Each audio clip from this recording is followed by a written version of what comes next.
nama saya Luki Ardiansa. Saya lulusan Universitas Gunadarma, jurusan Teknik Elektro. Saat ini bekerja di PT Master Seal.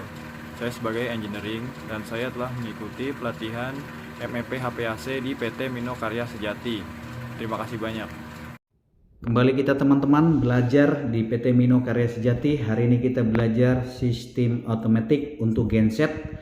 Ada beberapa poin yang harus teman-teman pahami. Ini ada 3 poin ya.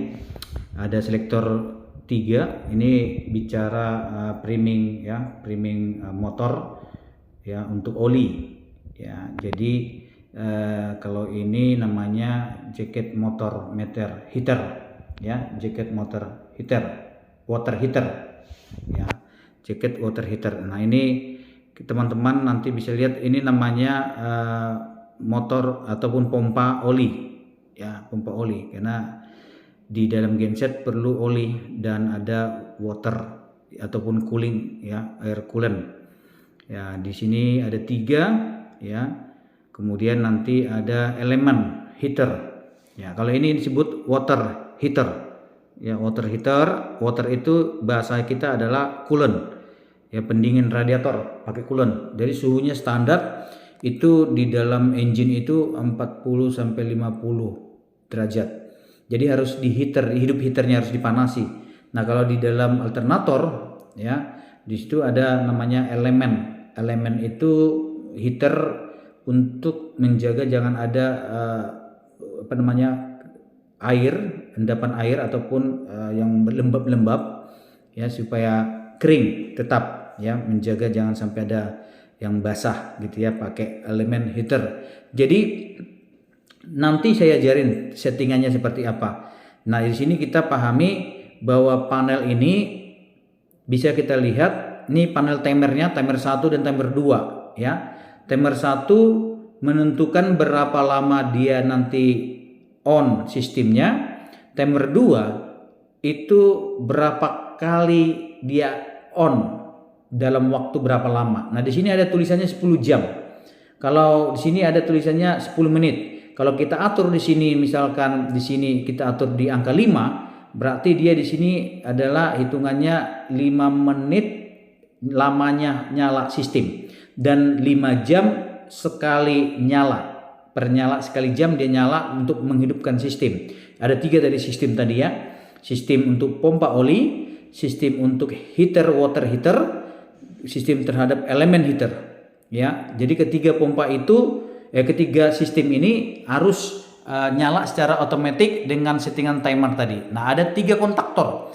3 kontaktor ini, 1 kontaktor untuk oli, pompa oli, 1 kontaktor untuk water heater, 1 kontaktor untuk elemen heater.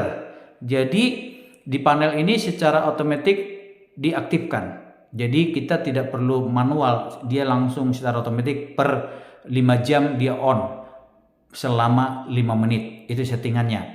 Jadi supaya apa itu? Supaya engine tetap dirlumasi oleh oli. Oli jadi tidak ngendap.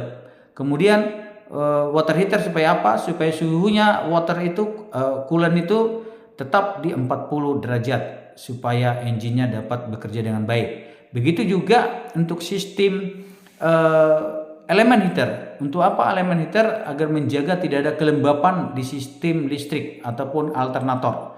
Ya, jadi teman-teman di genset ada sistem itu secara otomatis dia bekerja, sehingga teman-teman dapat memahami genset ini dapat nanti nyala ataupun hidup sesuai dengan standar, tidak mengalami gangguan.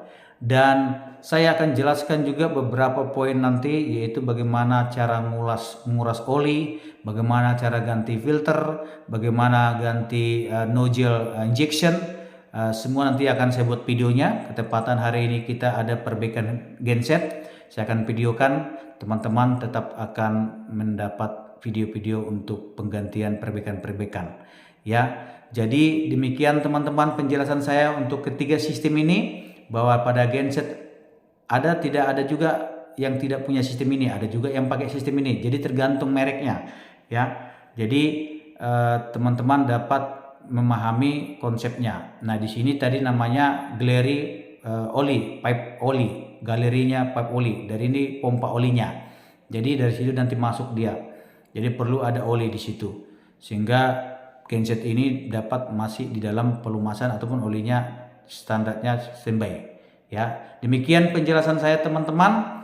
Jadi buat engineering yang mau ikut pelatihan silakan ikut pelatihan, karena di dalam video ini hanya kulitnya saja, pemberitaan saja, nanti kita pelatihannya masih banyak ya. Demikian pelatihan saya, terima kasih, sukses buat kita semua.